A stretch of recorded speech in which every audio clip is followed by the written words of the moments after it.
Unless that's one hell of a long suicide note, I'll take it you finally completed your work on Project Green. If you're hearing our voices, that means it's time for It's This Meets That, podcast where just two friends who know nothing about anything, talk about bad movies. I'm Russ. I'm Jared. So anticipation's pretty high since our trailer trash episode last week for Get the Girl 2009. Not to be confused with Get the Girl 2017, which looks like actually a good movie, but we're still going to watch it at some point. Yeah. So stay tuned for that episode. Yeah, it might not be as good as you think. Yeah, it probably won't be. So listeners, if you listened to that last episode, we didn't actually have a trailer for this to work from. So we're kind of going in blind to this whole movie somewhat. We did a pretty good deep dive. So I think we had an idea a little bit in terms of what we're getting into ourselves into. But yeah, I guess before we really dive into it, Jared, would refresh our memories. What did we watch? So Love is in the Air, right? 'Tis the season. So we watched Get the Girl appropriately. It sounds like a horror movie. Yep. Well, 2009, not 2007. Oh, right, 2009. Sorry, parentheses 2009. Yeah. And in case you forgot, it's about a young man trapped in a small town, finds escape in the video game Guitar Master, and soon learns how to use it to win the heart of a beautiful girl. Now that we've seen the movie, yeah. What? That's a terrible description. Like, that's not at all what happens in this movie. Yeah, not really. And I don't get why is he trapped in the small town of Van Nuys, California? Yeah, like that's the thing too. Like, he's not in a small town. He's in, like, I don't know. Yeah, it's Van Nuys, right? Like, it's Van Nuys, California. He's in California. He's in LA. Let's just call it LA. He's in LA. He's in an LA suburb. Like, this is not a small town. And also, he does not find escape in the video game, as far as I can tell. No. It seems like it's hard work for him. Yeah. And he's always around other people while he's playing it. And then he doesn't use it to win the heart of a beautiful girl. So no. Well, I guess he kind of does. Ish, but I don't know. Yeah, spoilers from this point forward, as always. Yeah, as always. All right, so let's do from the trailer trash. What did it meet, exceed? Your expectations? Wildly exceeded. Okay, that's fair, I think. Yep. Sure. So, Russ, I think, dear listeners, something that I have said for a long time, the key to happiness is expectation management. And it's the key to a lot of things, actually. Yeah, exactly. Like just general life happiness, expectation management. Yep. I tend to set my expectations pretty low in most things, just because I know that. Yeah. And this movie, I set them rock bottom. Like after the trailer trash and we uncovered all of that nonsense, like definitely money laundering. Like, we know this is already a fake movie. I set my expectations the lowest, and so I was pleasantly surprised. All right. Yeah, I can't actually remember what I thought. I think maybe I thought it was going to be just as bad as it looked. I don't know. I mean, we thought it was going to be worse. I thought it was going to be worse. Okay, yeah, that makes sense. Yeah, that sounds about right. Yeah. Okay. Yeah, I stand by that. No, this was like a fun. I don't know. I for the most part, you were just about to say this was a fun, and then you cut yourself off. Yeah. I enjoyed myself. Just so everyone knows, Jared and I were texting each other because we usually watch the movie before we record this, right? And I was texting him and it was like, "Oh, it's only an hour and 20 minutes. This is great." Yeah. We've watched some ones that were like really long. It's like hour and 20 minutes. 35 minutes into it, I was like, "Hey, man, just a heads up," because I started before him. I was like, "This movie is an extremely long hour and 20 minutes."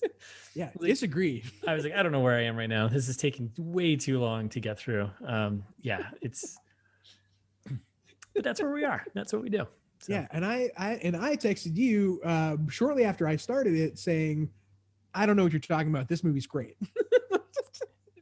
But to be fair, you text me that usually after every movie we've watched, and I'm like, just eat lunch, have a beer, think about it, and you'll change your mind. Nope. Standing by it. This movie is. If you didn't watch it, I hope that after you listen to this episode, shame on you. You'll go. Shame watch on it. you. First of all, a curse on your house. We love you, but shame on you. Yeah, and second of all, now you might want to go watch it after this. Yeah, maybe. Doubt it. I had a good time. Have a good time. There were actual laugh out loud moments for me in this movie. I think at least 3 or 4 times I laughed out loud. Was it because the actual content meant to be funny, or were you laughing out loud because you're laughing at it? Tomato, buddy. Okay. You know? All right. I just wanted to throw that out there. I laughed. All right. So just some quick info about it. So director is Dennis Devine. I'm gonna talented. go. That's talented. As we touched on in the trailer trash, he's 30 credits to his directing list. He's been directing stuff since 1989. A lot of it falls in this category of kind of B movie, bad horror movies. Yep. At least 5 or 6 of them have the word sorority in them, so it kind of gives you an idea of the kind of movies he's making. Good sign. Good sign. Yep. Mockbusters, some might say. Mockbuster, yeah, which we talked about in the trailer trash. Actors, so there's only 10 listed credits, but there's actually only 7 people in the movie. The other 3 are whatever. I think they're just relatives, and it doesn't make any sense. It makes perfect sense. Yeah. Hey, they're the models in the video game. All right, yeah, I guess I'll give them that. The video game is the core plot point, in case you didn't read the description, Russ. Okay, fine. No, I don't think there's any way. No one's heard of any of these actors. I'm going to list them all because there's only like 6 or 7 of them, right? So we have Adam Salandra, who's the lead. Yep. We've got age appropriate. We fact checked it. Yep, fact checked. He's about 25. Yep. He's about 25 at the time. Major plot point is he's actually 24 and he's turning 25, and right. His birthday party is a big plot point. Oh, the only plot point. Yeah, the only plot point. I like a simple movie. Nope. And this is one I got to call out. Obviously, there's Danielle DeLuca. Yeah, shout out to my cousin Danielle DeLuca. I'm assuming. You know? Yeah, I don't know how many there. I mean, she doesn't look anything like me, but no. Hey, who knows? You know? Mash up for Instagram. The DeLuca. Stay tuned for that. Yeah, good content. No, damn it! Now I have to do it. Yes, you do. Good tent right there. So yeah, Danielle DeLuca. I thought she was probably one of the best actors in this movie. Well, second best next to who we'll get to him, but right. Okay. So then there's so Adam Salandra, he plays Calvin. Yep. The main guy there. Yep. Main guy. Yep. Danielle DeLuca plays Calvin's best friend since they were kids, Diane. Who I didn't know was Diane until almost halfway through the movie. I didn't either. Actually, I didn't know anyone's names until way later. I was like, who is this person? I was like, oh, did I miss something? Did I miss their name earlier in the movie? No, they just didn't say it. Yeah. Okay. So other actors, we have Anya Benton, who plays the girl, the girl in the title of the movie. Well, kind of, right? She's the titular girl. Yes. And what's her name? Brittany. Yep. Of Brittany, course. two T's, Ney, for the Brittany aficionados out there. Yeah, if you're Brittany who spells it another way, shoot us an email. Let us know what you think about that. Yeah. Tell us your favorite spelling of Brittany. Open it up to all listeners. Shout out to all of you. Tell us your preferred Brittany spelling. Yeah, and that includes Brittany's with a hyphen and another name. So hey, hit us up. Sure. Then there's Robert Michael Ryan, who plays Freddie, who is Calvin's coworker, buddy, douchebag. Yeah, douchebag friend. So Robert Michael Ryan, he also was a screenwriter. So I'm going to knock out 2 things here. So he wrote this movie, right? Which shocked me because for a number of reasons, but for one, he gave himself like the worst lines. Yeah, or maybe he thought he was like, these are pretty funny. Yeah, or maybe he thought, oh, this is pretty awful. I can't make someone else say this. Yeah. Hey, Michael Ryan, you want to hit us up? Let us know. Yeah, the guy with three first names. If you ever want to talk to us. Yeah. Oh, please, any of you. Yeah, Robert Michael Ryan. If any one of you 3 want to hit us up. Yeah. And then with the last three kind of round out the cast here is Lou Richards. He plays Calvin's boss, O'Malley. A real Lundberg type character. Yep. Greg Lawrence, that's the janitor. Yep. And then Felicia Walker, she plays Cynthia, like the office manager of the office that Calvin, and apparently it took me a while to figure out that what's her face? Brittany also worked there too, but we'll get there. Oh, they all work there. yeah, everyone pretty much works there. Everyone except Danielle DeLuca works there. So yeah. Everyone, yeah. So it's a real office affair. Screenwriter, obviously we just said that, Robert Michael Ryan with all three first names. Production budget, office revenue numbers stuff here. This didn't go to yeah, big, widely released. Yeah, huge release. The only number I could find was that the budget was around $265,000 estimated. Yeah, there's literally no way except calling bullshit. Money laundering. Except, yeah. Bringing it back. It all comes back. I got $200,000 of real dirty money. What do we do? Let's make a movie. Yeah. Done. How much is it going to cost you? $10. Can we make it sound like it costs $265,000? Sure. Yeah. The catering line item, $50,000. We're filming most of it in a public library. So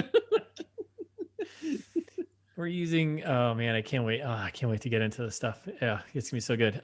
Yeah, there's great. There's absolutely no fucking way this movie costs $200,000. No way. So yeah, we're gonna tie that back. So we did dive into the production companies about this in the trailer trash.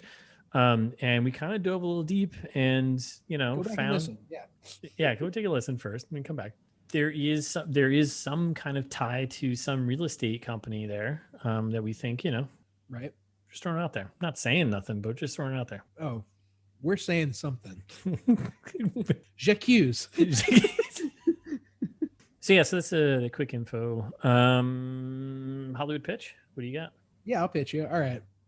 I was doing a little wishful thinking here. Yeah. This is what I wanted the movie to be. Crazy Heart meets Get the Girl 2017. A movie which we have yet to see, by the way. Sure, yeah. And the only way we came across is because I was looking for the trailer for this one, and I came across this other one. I was like, oh, this actually looks like a good one we should watch. Yeah, when you search Get the Girl 2017 is what comes up immediately. Yes. Yeah, look for that in the 2021 ITMT episode list, but yeah. Yeah, exactly. So hear me out on this.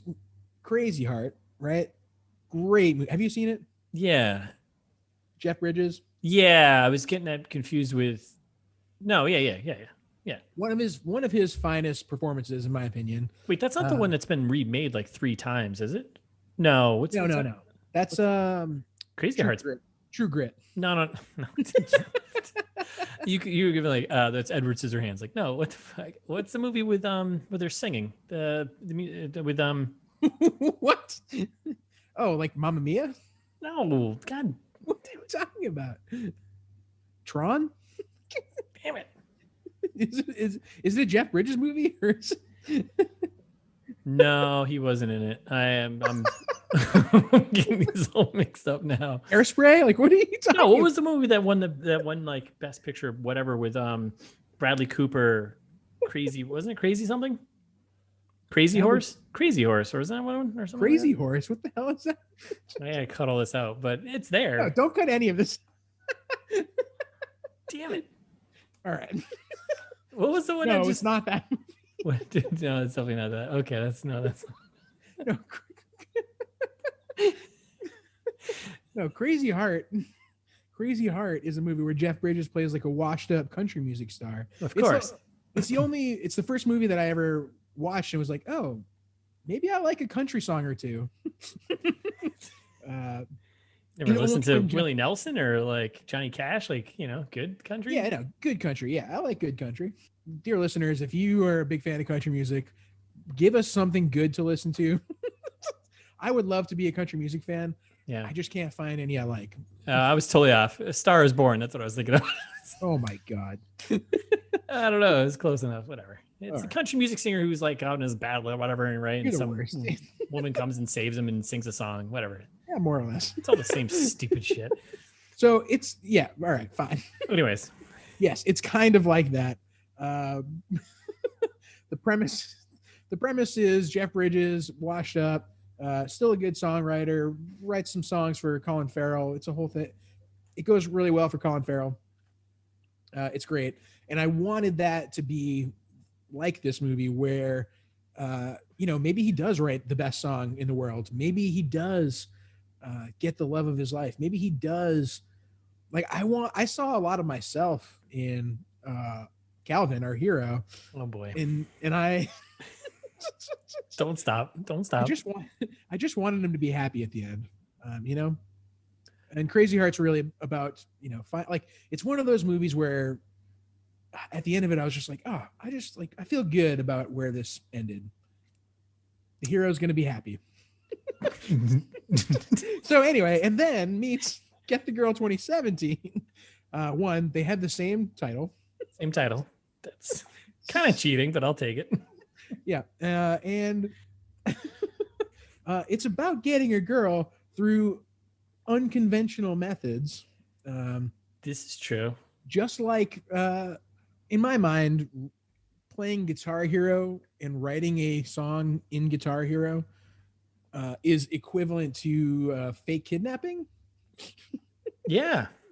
I'm on board with that. Okay, so as long as you're on board with that, yeah, I think the analogy holds. I think you brought it all back together there. I'm You're welcome. Okay. Yes. First, I thought this was like a wandering lost episode thing. I don't know what's going on. Yeah, no. What movie were we talking about? I even know now. Star is Born. Should have been called Crazy Horse. Crazy Hole. Crazy Hole. I don't know. Okay. Anyways. So my Hollywood pitch. I went. It's Office Space meets Footloose. All right. Yeah, I get the Lundberg. I'm not even sure I really want to explain it, but I mean, it's all there, right? I'm a little confused on Footloose. Rock and roll guy comes to town, little romance, small town, that he's trapped in. That's not LA. Yeah. Footloose, famously in Van Nuys. Van Nuys, California. Trapped in a small town. Suburb of LA, you mean? Nobody puts baby in Van Nuys. No. So yeah, that's it. Office Space meets Footloose. That's what I'm going with. I'm sticking to it. Great. I'm not gonna. I don't have to explain myself any further. Yeah, nope. It's time for Fast Facts. Moving on. Fast Facts. All right. So there's not a lot of Fast Facts because this is just a movie that exists just to exist to, Yeah. In the canon, this is I mark my words. This is headed for Library of Congress. This is great art.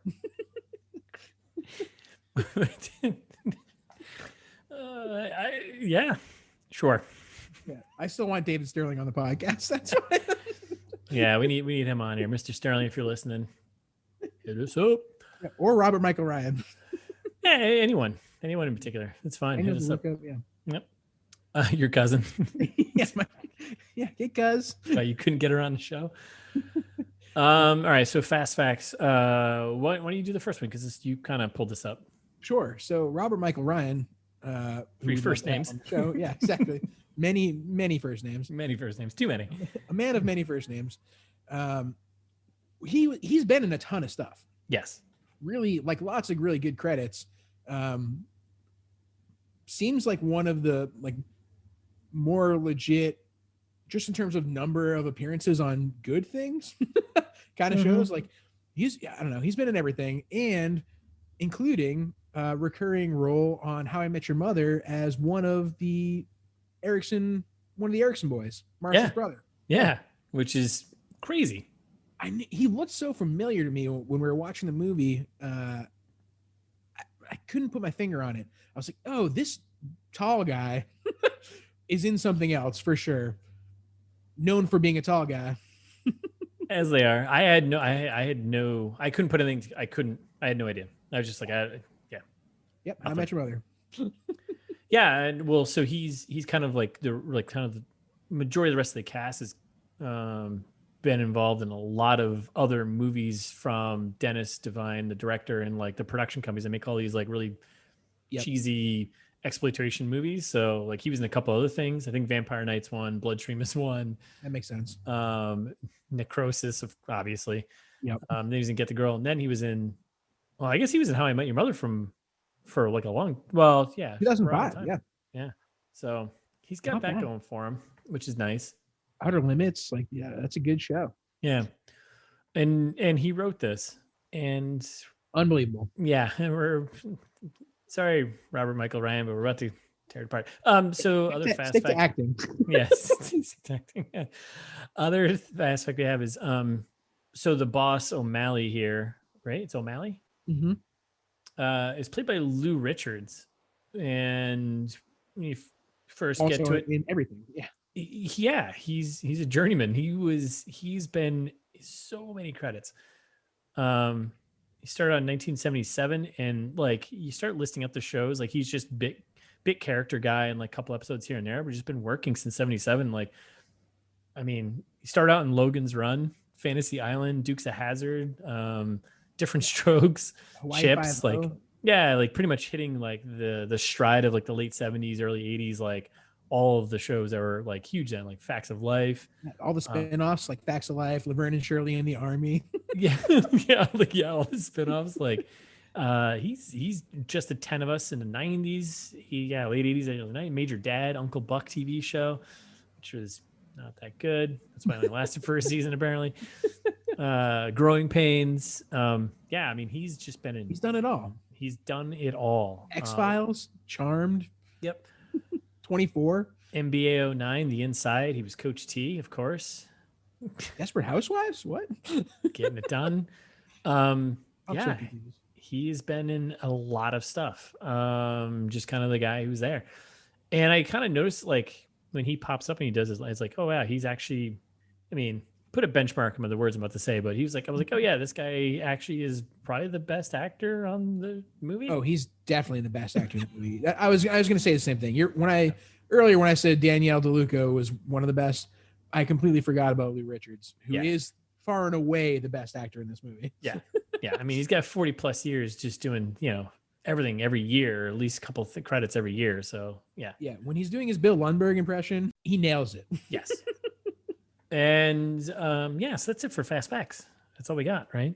Yeah. I mean, I feel like we crushed a lot in the trailer trash with the production companies and our deep dive into, potential money laundering thing. But a lot of slow facts. Yeah, slow facts this time. But hey, that's fine. Yeah. So, all right. Well, with that, we're gonna dive into this one. Spoilers. Nothing to gripe about here. No, just moving on, right? Just a lot of spoilers from here on out, and this is where we get into it. So, yep. No, I meant nothing to gripe about with the credit scene. Very tastefully done. Yeah, it's actually pretty great. So yeah, it opens and just gets right into it. I actually appreciate it. I was like, just dives right into it. Yeah. See, this movie's good.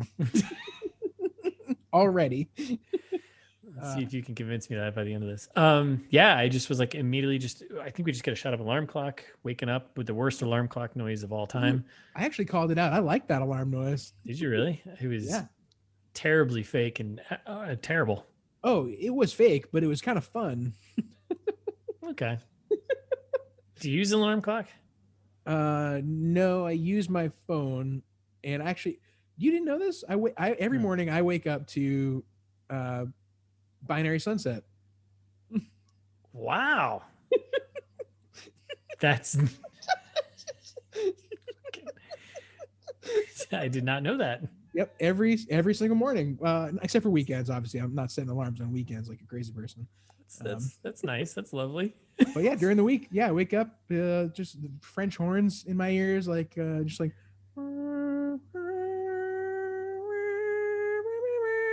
It seems like such a nice way to wake up, and makes your morning feel a little more epic. Oh, it's amazing! It's a great way to wake up.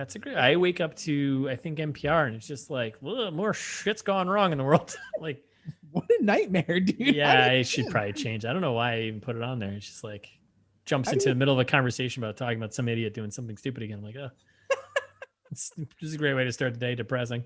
Yeah, no. How do you live like that? Every morning I wake up thinking about Star Wars, and it's a good day. I think it's because it gets me out of bed really quickly. I'm like, all right, I gotta get out of here and shut this thing off and do something.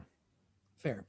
Yeah. All right, so we get alarm clock, and then this is alarm clock gets shut off, and we have Calvin, main character, getting out of bed, and there's the TV is on, right, and there's which the commercial voice is horrendous. yeah, it's shout out to the worst actor in the movie, whoever read this line. So it's a TV ad for Guitar Master, the knockoff, basically Guitar Hero, right? Right. That is the major plot point of the movie. Yeah, with such selling points as more songs, more notes, wireless. That was one too. It's wireless. Yeah, including songs by this real rock and roll band, the Wonder Waves. Did we dig them up? Are they real? I did dig them up. They're not real. This movie is already lying to us. Yeah, there is no band, as far as I can tell, called the Wonder Waves. So Calvin's waking up, and clearly he's kind of a mess. His bedroom's a mess. Like, just clean up your bedroom. Clearly a nerd too. Like, yep, posters on the wall. Like, definitely, for being in his early mid-20s, not like, you can tell he's a little bit stunted in the growth department here. Yeah, I mean, he definitely is. He's got a Spider-Man poster that's got a Photoshop of his own face over the Spider-Man, I think so. Yeah, I think that's what that was. But so this is what drives me nuts too. So he's got this giant, also like a Fallout, cardboard cutout, right, character, and whatever, spoilers, he's terrible at Guitar Master, by the way. Yes, yeah. Horrible. For someone who has should have, if you think you're playing Fallout, you should have a little coordination. He's got it's kind of hard, yeah. You need to have a little bit of coordination. Yeah, coming from the person who plays like Life is Strange is my level of gaming that I like, where it's like, solid. I'll just make great game, and I just like to make decisions and walk around. Yeah. I'm not looking to have reflexes here. Yeah. Jeez. What would you like to do? A, exactly. B, or C? Yeah. Oh, thanks. Circle, X, or square? Yeah. You remember they playing those text games on a TI-83 calculator back in the day? Yeah. I like those games, but with nice graphics. Yeah. That's completely reasonable. Sorry to derail us there. It's a fine derailment. So he's kind of a mess and a little bit of a nerd. He gets up and farting everywhere. Yeah. So I didn't get this. So he gets up and there's this really derpy music playing, like burp, burp, burp, burp, burp. Yeah, and it's the whole movie, which I love. I love the music in this movie. I thought it was going to be just for at first I was like, this is bad, but then it did play throughout the entire movie, pretty much every time he showed up on screen. Yeah. And the whole thing was, as far as I know, spoilers for later on, Trevor Cushman, my guy, I think Trevor Cushman did all of the music for this movie. Oh, you think he? Yeah, I stayed through the credits. Oh, I don't know. I thought Dennis Devine and someone else also wrote a lot of the music too. I think they did bits and pieces, but I think most of it was performed by Trevor Cushman. All right, we'll deep dive into the soundtrack here. So this guy's just getting up, and there's really stupid, derpy, goofy music playing, basically to show how derpy he is. Yep. And really weird fart noises, aggressive, like you went to this toy store and bought a fart machine. It was just playing them. I kind of set the tone, I guess. So do they still have fart machines? Do they still have toy stores? I don't know, man. What year is it? 2021? I don't know. Do we have anything anymore? No. According to NPR that I wake up to every morning, we have nothing left. Nothing is left. Yep. So then they cut back and forth. So this is just his daily morning routine. He's getting up, and then they cut back and forth between him and this blonde woman. That's Anya Benton, who's Brittany. We don't know that yet, but and it's basically just them presumed love interest. Yeah. Yeah, I was like off the bat. I was like, okay, obviously this is the girl in the Get the Girl title. And I'm not sure if you spotted this, but so she gets up, she gets out of bed, and she's blonde, attractive, whatever blonde hair woman. She gets in and puts in her shoe, gets these stupid froofy shoes on. Did you notice her bedroom? Like the walls, like it needed a coat of paint. Just oh yeah, it was grungy. It was so grungy. I was like, is she is there like a Stockholm syndrome thing going on? Has she been like held hostage in his room? Because like just yeah. And I like that. It felt very slice of life to me. Like it was very authentic. It felt to me like I think that's why I related so much to this movie, because I was like, oh, I've been in shitty apartments like this. This is realistic. All right. Okay, I buy that. Yeah, they weren't putting on airs for you, Russ. I mean, I don't know, just like, but you can buy a gallon of paint. It's not that expensive. Just paint your walls. Disagree. What do you mean? And then I love how every time they're back to Calvin's apartment, the dog is barking along to the song, Mr. Muffin. And they keep getting rest in peace. I'm assuming it's been 11 years since the movie came out. Mr. Muffins is definitely no longer alive. So the music keeps cutting back and forth between him, because they're cutting back to like their morning starting, and it's like him and the girl, and like goes to him being derpy and fart noises and like this dog noise barking in the background. It's like the same sound just like repeated over and over. It's like really annoying. And we cut to her and it's like, oh, strings and kind of nice, and like, yeah, burpy-dee-dee-doo. Yeah, and the music's perfect. Like this is what I'm saying to you. This movie is good. Like when the woman is on, the beautiful woman is on, it's brings in the strings. It's very orchestral, and then it goes right back to like derpy synths, but it all blends together into the same song so well. Like this is a well-crafted movie, Russ. Okay, let's be cautious of the words we're throwing around here right now.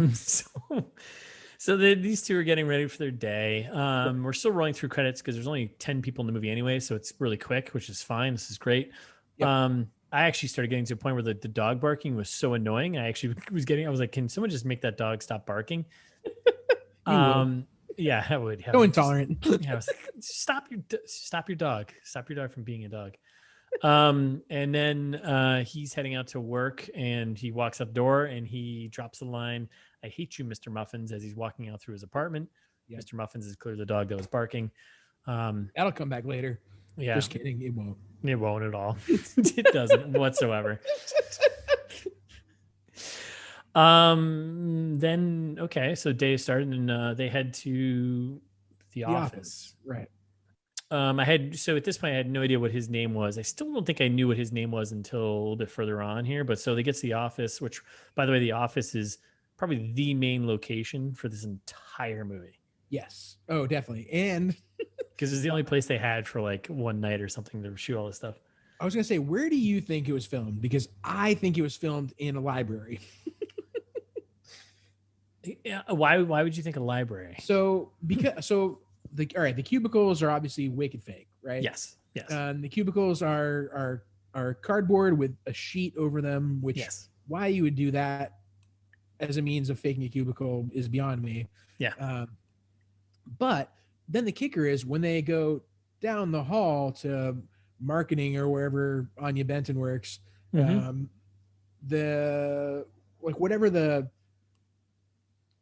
little dividers there, like they don't have cubicles anymore. They're sitting at like computer bays at a library. I know. I see what you're saying. Yeah. Because like, yeah. They have those like little super tiny walls that are like just there enough to divide you so people can't see your computer. Yeah, that space is so tight and cramped. It feels like someone knew someone that had like a small office that they were like, hey, can we use your office for like a day or two? Oh, maybe that's probably like they shot this probably in a weekend, because as we know, we got our guy here who knows how to shoot a movie in 6 days, David Sterling. Right. So they shot this movie definitely in 6 days, probably less. It seems like. Yeah. They probably spent 2 days in some office space, probably one of the production company's office spaces, to be honest. I hope so. Because it was so small. Because like, remember he walks from his desk to like the main like entranceway, and it's like in his boss's office is right there. That's David Sterling's office. Yep. I'm going with it. There's also, yeah, I don't know. No, I'm going with, it was just like one of the production. Yeah. No. Okay. I think it's a library. That's fine. I'll take that. So, So O'Malley rolls in, right? Scary as fuck. O'Malley, aka Lou Richards, AKA Bill Lundberg. Bill Lumberg, basically, right? Yeah, he is scary as. Yeah, he's a great actor. And, like, thanks to your slacking, Project Green is behind. I'm so rattled right now. I don't work here, but I know the feeling. Yeah. I also like how all over his cubicle is like this Project Green. Like there's like signs printed that says Project Green. It's like, oh, yeah. I guess this is important, right? Yep. Did you catch the so when O'Malley like walks to the office, there's like 3 people in oddly dressed in like black. Yep. And they just walk away. It's so weird, right? Yeah, office people. And it's the last time we see them, right? And then O'Malley's walking through, but then did you see the refrigerator in the back? Did you catch it? So no. Most of this movie most of this time, there's gonna be many moments I'm gonna call out. A lot of times I spent looking at things in the background of this movie. Yeah, I usually watch the movie. Russ usually watches the background. Yes. And it's a nice balance here. But did you catch the refrigerator? I just had tape. It was like wrapped in tape. No, you didn't see. How'd you know? He walked by. It was like a refrigerator, just like with tape like all the way around it. Nope. All right. No idea. Okay. So yeah, we get the Lumberg moment. Calvin's getting shit on. He's like, hey, you got to get this Project Green done. You're kind of slacking. We get a shot of Calvin at his desk, and we get the background. Is he working on Windows XP? Well, is that XP or 95? I think it's XP. Fair. I think it was XP. And in 2009, it is 2009.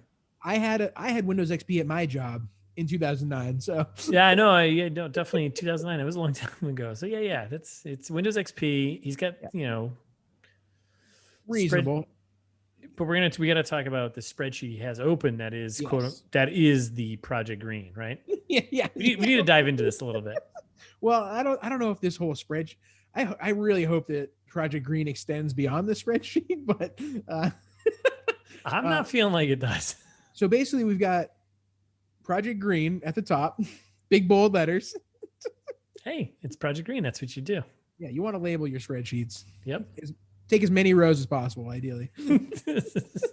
Because then underneath it, you have other rows that don't have anything in them. Yeah, nothing.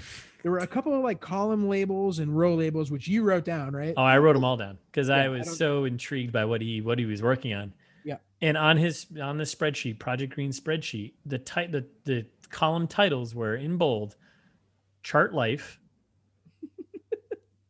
Not sure what that means. Percentage sign plus. Right. Plus spelled out like the word. Yep. I don't know what that means. Yep. Analysis. That was actually the first column. Analysis. Well, that makes sense. That was, of course. I make a lot of spreadsheets with analysis columns. Yes, I bet you do. With a bunch of random numbers underneath it. Yep. Flow. Don't know what that means. Sure. And then the last column was total green. Yep. But total was misspelled TOTLA. Actually, so not to be a stickler here, Russ, but Totla is actually Russian for project. Come to find out, that'll be important later.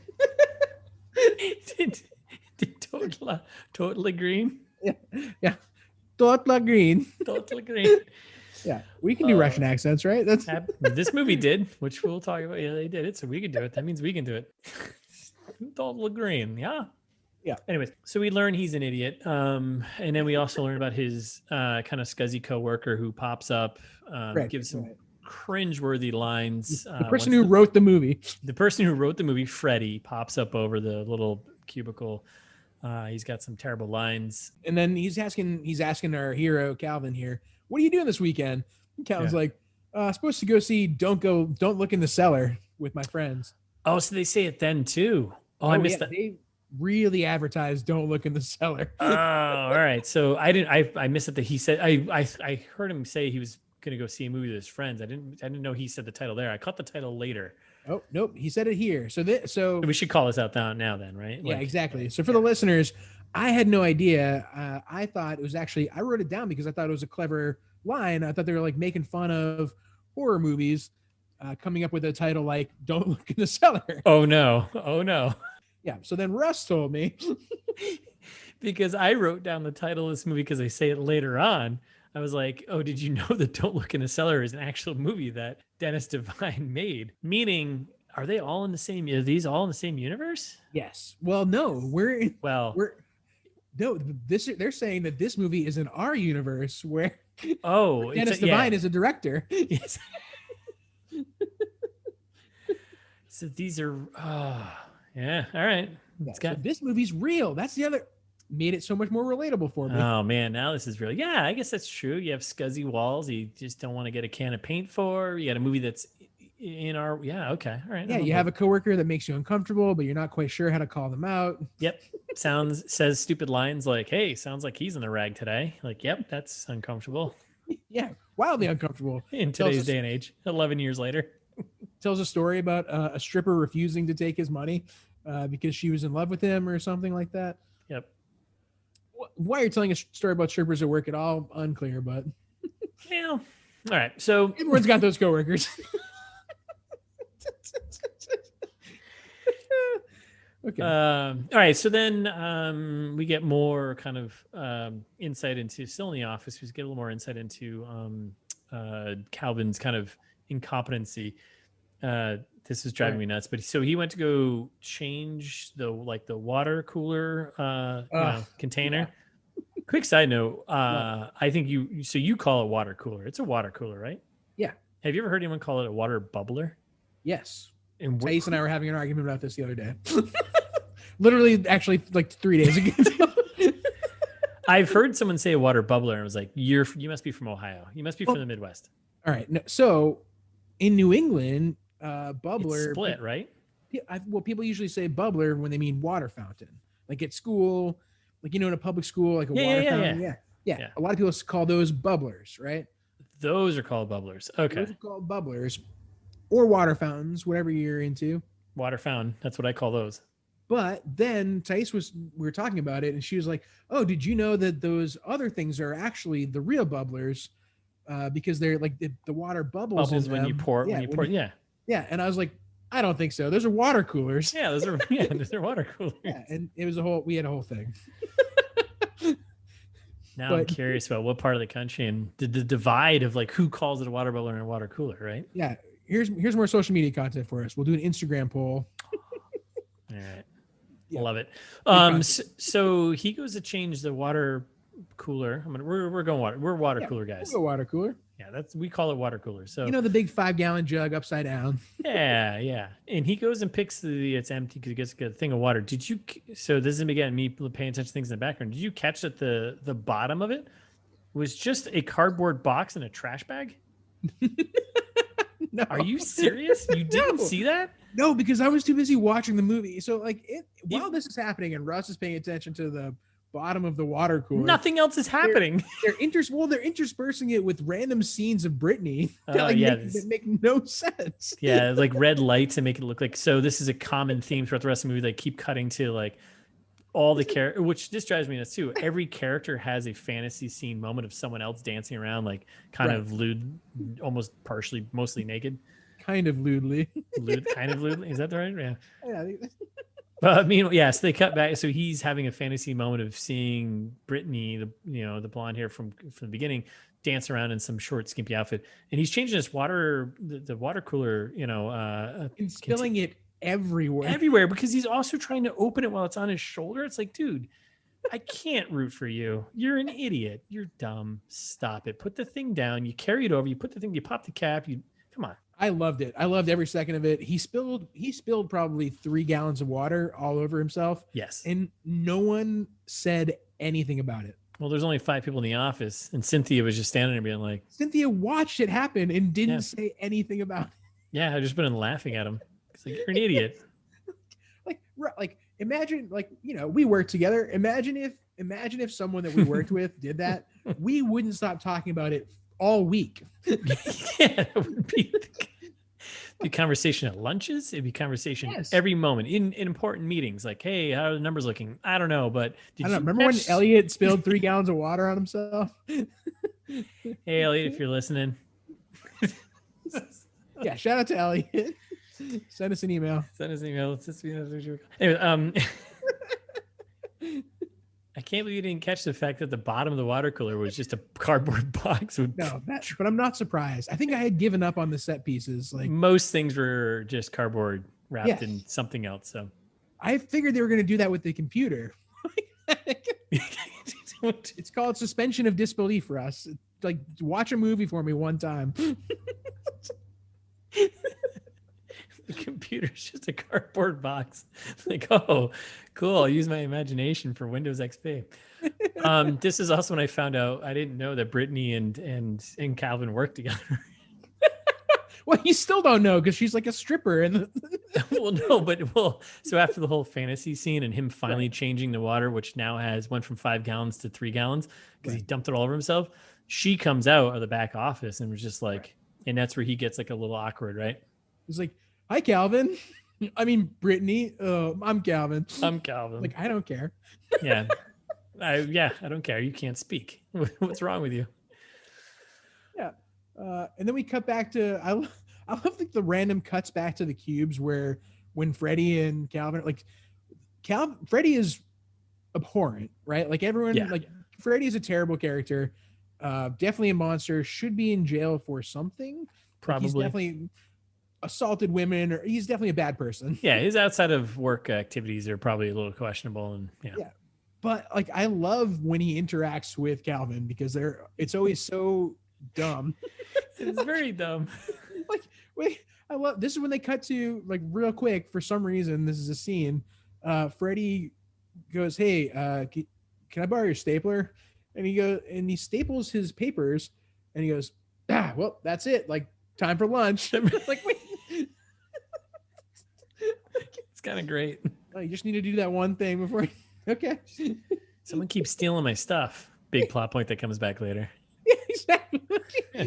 Yeah. So that's what I love too. This movie's smart. Like, there's so many good jokes of like him fucking with the janitor and the janitor like messing with him right back. Like, it's so good. This movie's well written, Russ. Why are you yelling at me? Because you said it's bad.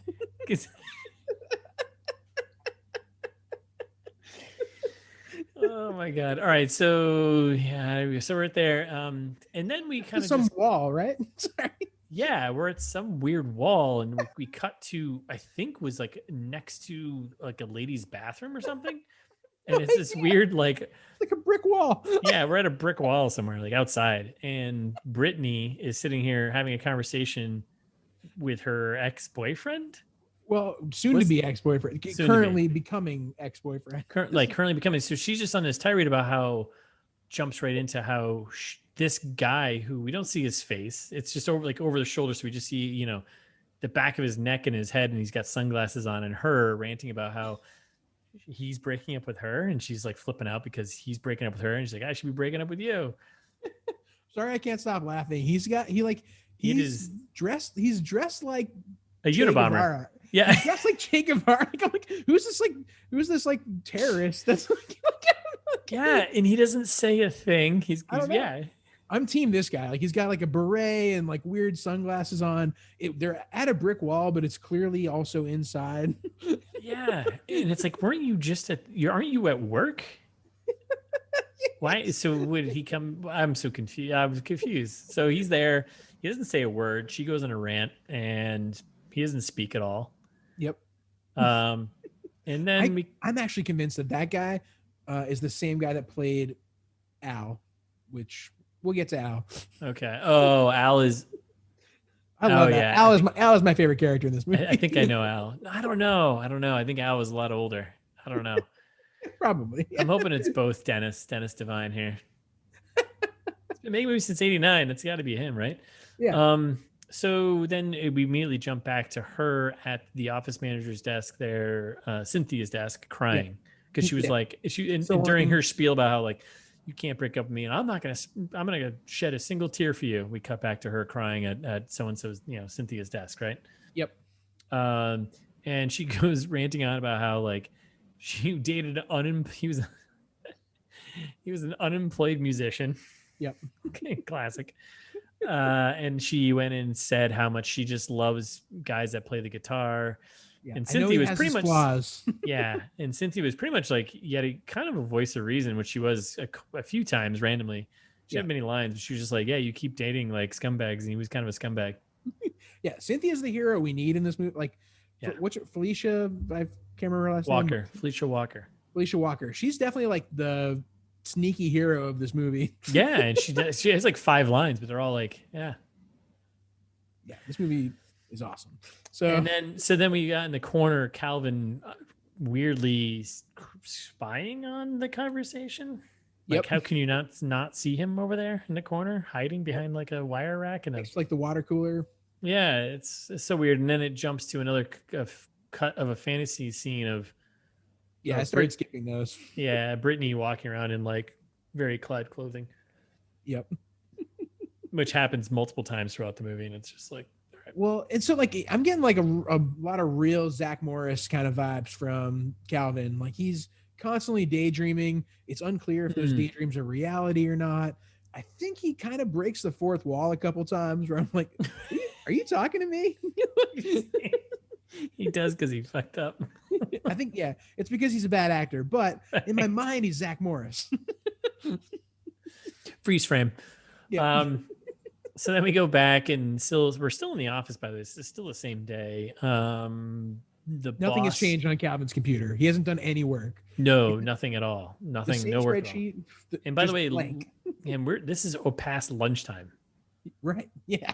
He's been at work in theory now for, I don't know, 4 or 5 hours. Yeah. About a half day. He wakes up at 7. He gets there by 8, probably. Right. Like, yeah. Sure. Hasn't done anything. Hasn't done jack shit. Boss chews him out again, which is great. I was like, yeah, this Calvin just really sucks. I don't like him at all. Yep. But then the boss is like, hey, you got to get this Project Green done by, Friday night, or he's got to get it done before Monday or something, right? Got to have those TPS reports done by the weekend. Pretty much, right? And it's just like, yeah, okay. So my weekend shot, I can't do it. I can't go out. Boo hoo. And then I love, they do another nod to the constant battle with the janitor here. Yep. Freddie just like throws his cup on the floor. It says, literally says, it'll give that old janitor something to do. Meanwhile, the janitor just keeps stealing his shit. Yeah. And Freddie, to his credit, keeps throwing stuff on the floor. So it's just, the cycle of life. It's never gonna end. Oh my God. So that's The Office. And then we cut. It weirdly cuts to a woman who can't open her pill bottle. Yeah, like, just that's it. Okay, so we're at the weekend. Freddie and Calvin talk about what they're doing for the weekend, and he's locked in, right? Basically, I got to do work, and then we just cut right to some woman who's not in the movie, right? No, she's what? No, she's in the movie. That's your cousin. Okay, right. At this point, we haven't been introduced to her, but this is how they introduce her: is that she's just right. Sorry, she's just trying to open up a pill bottle and can't. Yeah, I forgot. Sorry, Danielle. Danielle to Luca. Jared's cousin. Yeah. She'd be pissed, dude. Yeah. I was like, why are we cutting this woman who can't open her pill bottle? This is confusing to me. So she's trying to open her pill bottle, which now makes no sense too. We'll talk about that later. Do you know what she does for work? Did you pick up what she does for work? Okay. Yeah, because she explicitly says it at one point. Yes, she does. Now this doesn't make any sense though. Why is she pills for kids? Pills for kids. Regardless, Olga walks in. Of course. So Olga walks in, and so Olga walks in, and it's a woman, very clearly in a black wig, right? Yeah, the wig is awful. Yes. And also always wearing a cassock hat, inexplicably. Yeah. The stereotypical Russian hat, cassock hat. Yeah. Yeah. Yeah. Oh yeah. No, they were definitely wanted to let you know that this person was Russian in every stereotypical way possible. Like, yes, here's the hats they wear. Here's the accents they do. Here's the black wigs they wear. Here's the name they have. Olga. Every woman in Russia's name is Olga. Right. Yep. Makes perfect sense. Obviously. So when the Russian, I'm assuming her coworker walks in doing this pretty bad Russian accent. Yep. This is kind of stepping outside here because we talked about this. My first thought was like, holy shit, that's Brittany. That's the blonde Yeah, I had no idea. in a black wig just doing a really bad Russian accent. Yeah, we have. I joke sometimes with people, specifically Thais, about how I have face blindness. Thanks, I must have face blindness because I had no idea that this woman, until even after the movie, I still had no idea that that woman was the same woman.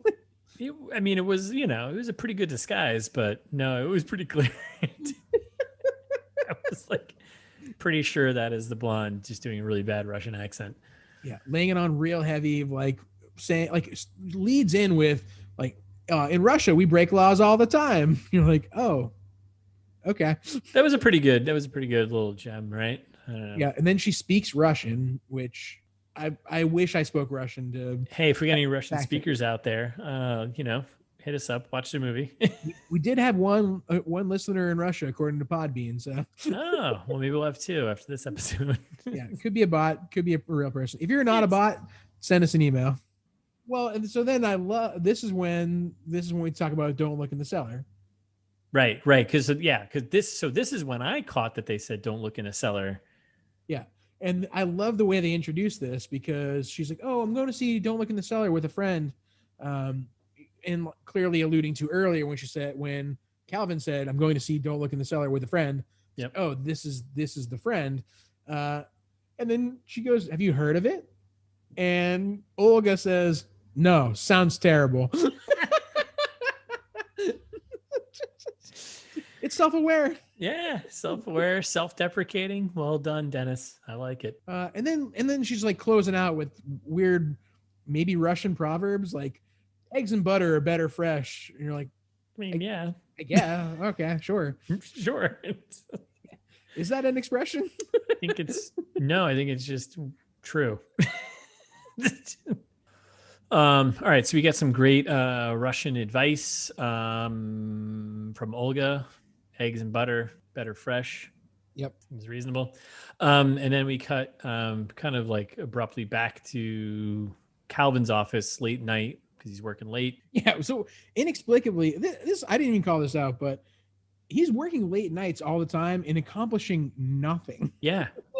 He's not a good employee at all. And he's working late nights, but he's not doing anything. As you saw during the day, it took him 5 hours to create that spreadsheet with 4 columns.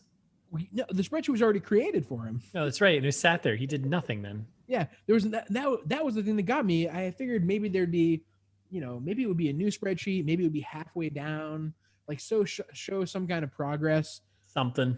Nothing. No attention to detail here at all. No.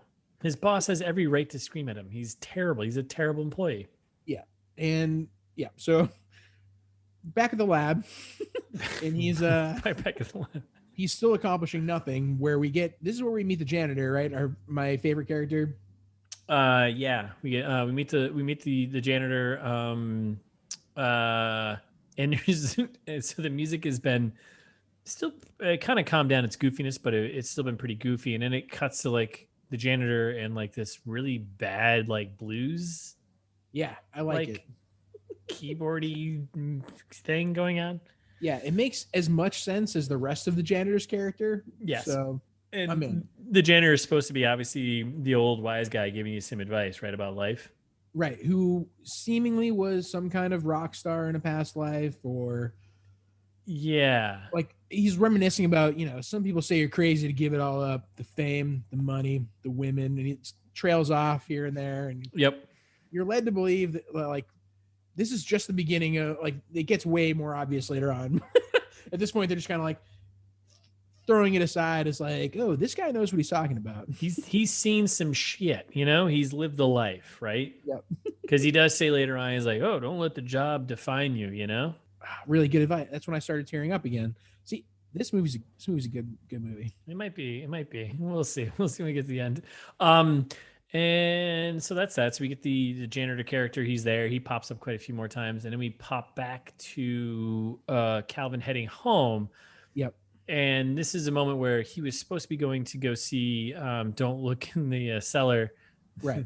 The movie. With his with his friend, Diane, right? Yep.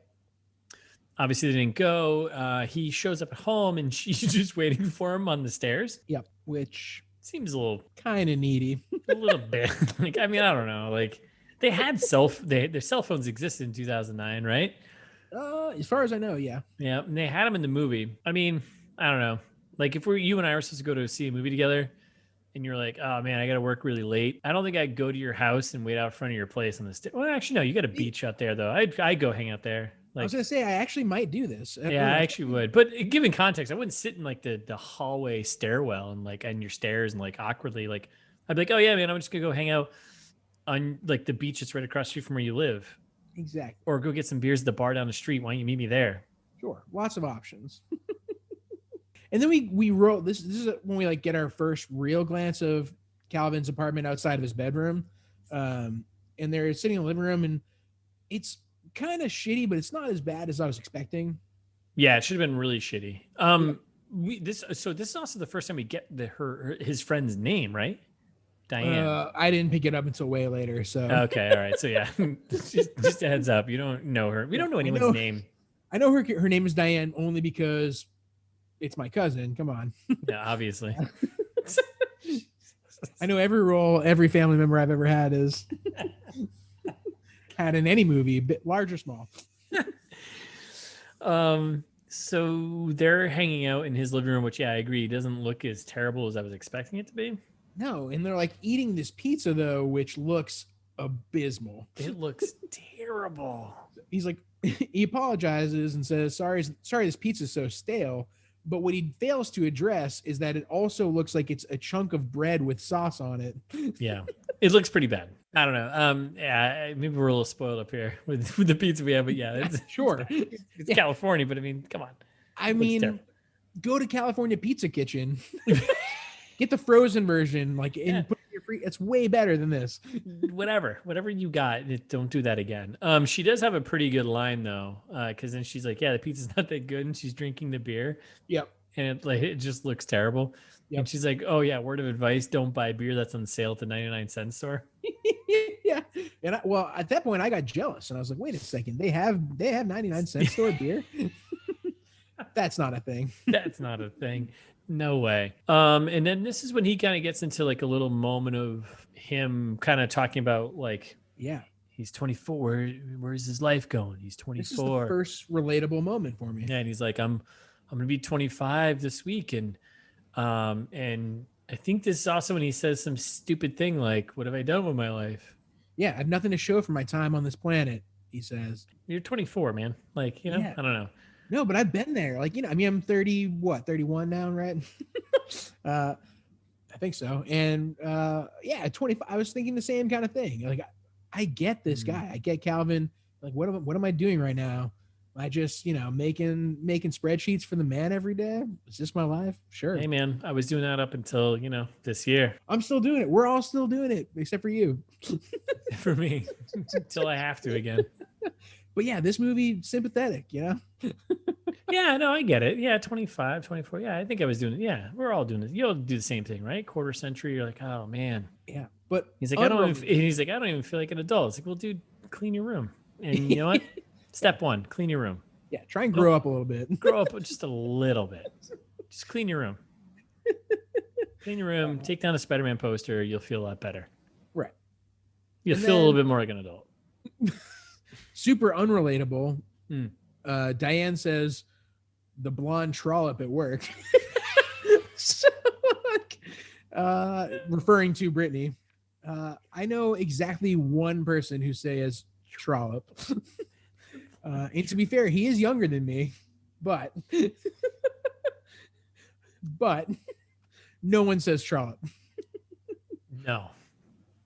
No, it's not. No, that's definitely not. That's not something that's going on there. Bad writing. But then I appreciate all of the flashbacks they're doing to other loves that he has had. Well, I guess maybe it was the same girl, right? It was so this is the point where he says again, he's like, oh, I think this is when he says, I've got a plan, right? Right. And he's like, and Diane, the best friend, is like, who's been through all this shit since they were kids, or like, well, now with this new, with Brittany, she's like, yeah, well, Yeah, haven't you've done this before? How about so and so? And they keep flashing back to like all these mistakes he's made, like trying to impress this girl. Great, like Family Guy-esque cutaways. Hundreds. I didn't. Oh, there was a tongue piercing. I didn't quite get what was. I didn't. Maybe I missed the tongue piercing thing, but the tongue piercing was so funny. Like his tongue was very obviously not pierced when he's looking at when he's talking to Brittany in the copy room and saying, "Oh, my tongue is pierced. I can't do anything because the tongue is pierced." Okay, sure. And then cutting to the mirror. I made a huge mistake. Blood's pouring out of his mouth. So funny. Like, yeah, this movie's great. Keep saying that to yourself. Very well written. And then he bought a motorcycle. That didn't end well. He broke his leg or something like that. Yeah. Yep. That's fair. Yep. I think I'm going to skip the book in the bookshelf thing. Yeah. I think that's just wise. There's a lot of weird stuff in the background. Just I'm going to throw this is we're not going to talk about it, but Jared and I talked about this before we started this. There in this moment when him and Diane are talking, there's a book in the background in the bookshelf because yet again I'm paying attention to stuff in the background because that's all I can see because it's nothing. What they're talking about is nothing interesting. Right. It's just like, I mean, it's fine, but it's weird. Just pull that book off the shelf. Why have that? Odd choices. Poor choices. I also appreciate that you wrote in your notes, Diane, that's the friend's name, because I think I wrote exactly the same thing 3 pages later. This is definitely one I was like, oh, Diane, that's her name. Got it. Yep. And also I love that the premise of this movie is learning guitar from Guitar Master in order to convince a girl that hates you to actually like you. Yeah. You'd actually be better off just getting like an acoustic guitar and like, well, I guess, I don't know. Do we have YouTube in 2009? I don't even remember. Yes, definitely. Yes. Yeah. You could have just YouTube like most basic song ever. Give me 3 chords. Yeah. Like really not. It's like, it's really not that hard to play 3 chords on a guitar if you don't know what you're doing. And he knows the one thing he has to do is learn how to play guitar. Yes. And so he does the only action that explicitly is not learning how to play guitar. He plays video games. Yeah. Yes. I don't want to shit on playing video games, but he just chooses the wrong thing. Go buy a guitar. Yeah. It's just you can learn it. And I think what's more endearing is if he picked up a guitar and played it and kind of fumbled it and played it for her, that would have been more endearing. Infuriating. Ugh. All right. Move on. So we cut to Diane's house. It's kind of like a mashup of Diane's and Calvin's house, back and forth, right? So Diane, I guess there's a moment. So hold on. So I guess there's a moment where they kind of, when they're reminiscing about all the fuck ups he did with trying to win over Brittany's, attention. Yeah. I think Diane gets a little heated and a little annoyed, rightfully so. Sure. And it's just like, can you just give it up? Like, I'm right here. I'm right here. Let's do this. Yep. Not happening. No, wildly oblivious. And then they kind of get a little bit of argument, and Calvin's like, well, you don't want to support me, blah, blah, blah. It's like, all right, dude, relax. Like, it's your best friend since you're a kid. It's like, shut up. Yep. So they have a little spat. We cut to Diane's house the next day, and she buys him Guitar Master. Like a dummy. And is just, she's enabling this behavior of his. Yeah. Diane, like, come on. Have a little respect for yourself. Yeah. And by the way, the Guitar Master cover, amazing. Yeah. I mean, just like big block letters that say Guitar Master, and then a photo of someone, like some random dude like doing devil's horns with his hands and holding a guitar. Have you ever gone to like, might have to cut this out. Have you ever gone to like Chinatown or like that and bought like a random DVD? Oh, like like a bootleg. Yeah. Anything? Yeah, sure. Yeah, I have. Yeah, me too. I got this awesome movie called Kid Dynamite. It was great. So stupid, but it was. I love bootleg stuff. This is the most bootleg looking game. It's like I don't know if I put this in if this is gonna work. Yeah, no, it's actually gonna erase your hard drive and like hold your hard drive for ransom. Don't put that thing in. Don't use that anywhere. Is it a console? I don't know. Like it could be for anything. Who knows? And I was like, oh, she's a really good friend. So she buys in this game. Well, she's a really good friend, but then she tapes the game to the outside of the package. It was kind of weird, right? Kind of weird. It's the weirdest thing of all time. I didn't quite get that. Like it's supposed to be wrapped as a present, and so she wraps up the big guitar part of it, and then just tapes the game to the outside of the box. Yeah. Like, oh, why did you wrap any of this then?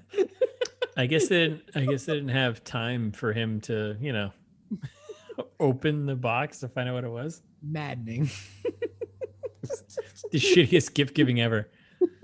So I know what it is, but now I have to open the other part of the gift. Right. You're a dummy. And then they start playing it, and she's talking about how great it's going to be for him to have this game, and she's like laying it on real thick, right? This is when she's basically saying, you and I should be a thing. Pretty much. Not really mincing words here. Like he's talking about how she's going to be all over me, referring to Brittany. And then Diane explicitly says, she may not be the only one. And he's like, what? Yeah, it's like, what? You didn't hear that? And then she's talking about how this is when he picks his character. Remember, he picks his character in the game. He's the dumbest person ever. He cycles through our models here, the director's children. Yeah, yeah. And he's like, ooh, she's like, you should be this guy. He's super nerdy. And he says, no, I want to be this guy called Crusher, because he's like super rugged and cool looking and muscly. And she goes, yeah, in my dreams. I mean, in your dreams. Laying it on the thickest. So thick. It's so bad. And the game itself is like a gross parody of itself. Like, I don't know if you looked at the guitar very much. Well, the guitar itself, absolutely. I definitely did. I was trying to pick apart what kind of guitar it was. Right. Yeah, it's definitely a real guitar. Yeah. Oh, yeah. It's a real guitar. They just ripped the strings off and then painted the first 4 or 5 frets, the colors of the game. Like, depending on, I guess in 2009, like maybe Guitar Hero controllers were really expensive, but also it seems like it would be cheaper than buying a guitar. Well, they probably would have got whatever. Yeah, they probably gotten some shit for that, right? Probably, yeah. And then the picking thing, in the Guitar Hero, the guitars have like the they have like the little flipper. Yeah. They had that on the guitar. Yeah, I know. So I was like, it's an expensive prop to make. Oh, this is where the game consultants came into play, I bet. Yeah, and the prop master. There was a prop master. Oh, there was? Okay. Yep. All right, yeah, so they made a shitty Guitar Hero. Always stay for the credits, Russ. Always stay for the credits. And then I love the guitar strap. Even is great. The police do not cross. Yeah. Very classic punk rock. That one I was like, classic poser punk rock. I definitely didn't write it down because I saw it and I was like, I'm not writing any note about this. I don't want to give it credit. Did you also notice that so because it's a real guitar and not a Guitar Hero guitar, it had all of the tuning pegs? Yes. And you noticed that one of them was like snapped off, seemingly. Oh no, I didn't see that one. So it had 6 tuning pegs, and then the one for like the B string was just like broken off. How did I miss that? Because I was purposely looking at the headstock there to like see if I could see the name of the. Yeah, no, it was just snapped off. How did I miss that? That's great. I also love how like the colors of because in like the Guitar Hero, like so the way they position the colors are based on like how you'd make a chord, right?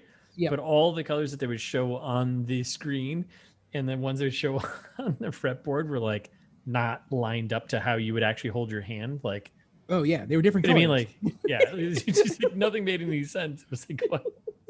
This is the worst way to learn how to play guitar. Yeah, and like the game screen that they're like, it's just 2009. It's not 2021. The future that we live in now. But still, the like they're like it's like 10 frames per second. Like, like there's the graphics on this game are horrendous. They're garbage, absolute garbage. And yeah, no, I mean then like we said, 2009, like Guitar Hero was pinnacle. Like that was crazy. It was everywhere, right? It was every party you went to. It was everywhere. It was everyone's house. Yep. And we're just like, let's play Guitar Hero because, we don't want to do trivia or whatever. It's fine. It's great. It was fun, right? Yeah, sure. And he looked as though he wasn't he was actively trying not to play. Yes. Like the way that he was moving his fingers on made no sense. It was pissing me off. It drove me nuts. And then they had a couple of good gems of dialogue in this scene too, where she's getting up to go because he's been practicing all night long, right? Yep. And she's, oh, I can't listen to your riff about your lady humps one more time. It's like, wait, does Guitar Hero have like Black Eyed Peas song? Like what's the guitar part? There's only one song he's playing over and over and over again. Like, wait a second, what's happening? I don't think it has anything to do with that. And then it very irritating to me. Two things. Only. Well, because right when she leaves, we cut to her bedroom. Did you notice her pillows were like the decorative pillow? They were like the decorative pillows that you put on couches, and that's what she was sleeping on. Like her head pillows were like decorative room pillows. Oh wait. Oh yeah. So they cut. Okay, so she leaves because she's like, yeah, I'm done. That's right. And then they cut to her being home. Right. Yeah. And she's like sleeping on decorative pillows, Yeah. and then also she keeps on her nightstand right next to her. Apparently, she keeps a photo album from when they were kids. I thought that was weird too. I think I paid more attention to that later on, but it was like, that seems weird. No, it was this point. I didn't write it down. It was like, that's weird, right? Yeah, it's really weird. And she's like flipping through it, and she's like, oh yeah. Yeah, remember when we were sexy kids? You're like, what? What? No, that doesn't make any sense. So that whole thing happens. Yeah. Then they're like, well, the next day. So the next day happens, and so Diane comes back over to Calvin's place, right? Yep. She knocks on the door. He doesn't answer. Knocks again, doesn't answer. Then she just walks in because apparently the door is just unlocked. Yep. She walks in, and he's still playing the game, trying to get good. Unbelievable. And he's still terrible. It's like, he's dude, so awful. There's like a beginner's version of these games that you. Anyways, she's got a great line here that is like exactly what an NPC in a video game would say to you. Is like, oh, just keep at it. You'll be rocking out like Hendrix in no time. Oh, thanks, Diane. Thanks. Yeah, I'm sure I will. And then she goes on like she kind of opens up the day, the windows, and he's just been like in this coma of playing video games. And yep. I didn't like this. Made you feel self-conscious about your own behaviors? Yeah, because hey, I'm living my best retired life right now for as long as I can, and I don't know. Some days I'm like, I'm gonna play video games for a day. I'll go for a walk whenever I fucking want to. Yeah, for a day until the next one, maybe. Yeah, until the next one. Leave me alone. I can do whatever I want. Yeah, that angered me. Felt a little judged, I guess. Yeah, a little bit. It was a little close to home. It's like, hey, why don't you get out and go for a walk, go for a picnic? All right, well, you know what? Your picnic sucks because now we're at the picnic and there was this really weird close-up of the cooler and there was a cookie. Yeah, I don't know why. So they go to a picnic and the cooler's open. They do this weird close-up of the inside the cooler, which you could barely see all the way in. And there's just like this giant cookie in the inside. It was like, what? Yeah. Also, they're dating. Yes. Right. They're spending so much time together. It seems like this has been before the movie even started. This is how their lives are. They'll just go for picnics together. Yeah. Like they're dating for sure. And then I don't know, the conversation that they had about like what your future looks like was so bizarre. Oh, it was so bizarre. All right, so hold on. You're saying let's take a quick step back here. So you're saying if you're going on picnics together, you're dating, right? Yeah, I think so. I agree. I also think that if you bake any goods together, dating or not dating? I don't know. I don't think. I think if you're baking cookies together, you're dating. No, you can bake like buds. No, I don't. Can you though? I think so. I think you can make dinner together and that's fine. But like if you start getting to baking. Interesting that's a line for you. Well, Jared, I don't bake, so put the math together. Yeah, I guess you're right. I bake and cook, and I don't know. Sure, but I think you're right. No, I definitely agree. If you're going on picnics together, yeah, I think picnic is more explicit. Yeah, 100%. And there's clearly cookies that they probably bake together. They're going to the movies together all the time, just the two of them, like. going baking. They're going on picnics. They're playing video games all night together. They're dating. You're dating. All right. If any of you listeners have a problem with that, email us at. What do you define as dating? Email us. Yeah, please. Please. Send us something. Just send us anything. I don't care. Yeah, no one's emailed us yet. Someone's gonna be like, "You guys are dating because you're doing a podcast together." Yeah, fine. Send us that. Great. Yeah, send us insults. I don't care. That's great. We'll read the best ones on the air. 100%. All right. So Sorry. So let me get back to so he is asking her, "What does your husband look like?" Yeah. Which is a weird thing to say in a conversation. This whole you lead this one because this whole thing is. And then the script is like it's trying to be suggestive in a weird way that I don't like, that the rest of the script hasn't been. So her reply is, well, he's charming, handsome, rugged, nice dimples, and a big island in the Pacific. And a long jacket. Do do do do do do do do. Every cake song ever.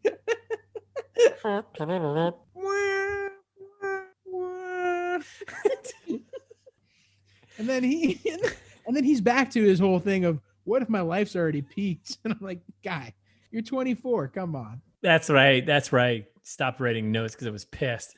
He even says, what if the best years are behind me? Yeah. What? Well, and then I appreciated this, and this made me sad too, was, or worse, is her reply, or worse, what if these are the best years of your life and you're not doing anything? Ooh. I was like, oh no. Oh, Jesus. That's a little deep. Jesus.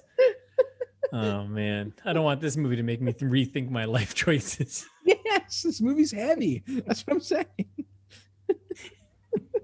As they eat the one cookie they brought in the cooler. Oh man. And your bottles of water. In past years of your life, you're not doing anything. It's deep.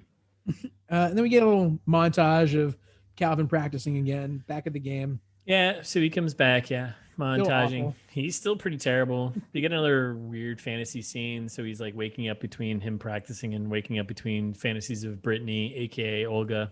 Yep, terrible. Terrible. And then I think, and then that's Yeah, we hit the point where I think that I think we should save the rat. Like, it seems like we're on the precipice of some real promising plot developments. So we'll be back on Thursday. And in the meantime, you can follow us on Instagram at It's This Meets That. And we're ITMT Pod on Twitter. Or you can send us an email, which we always say throughout every episode. You can send us an email at itsthismeetsthat@gmail.com. But as always, all of our episodes can be found on itsthismeetsthat.com. Thanks for listening.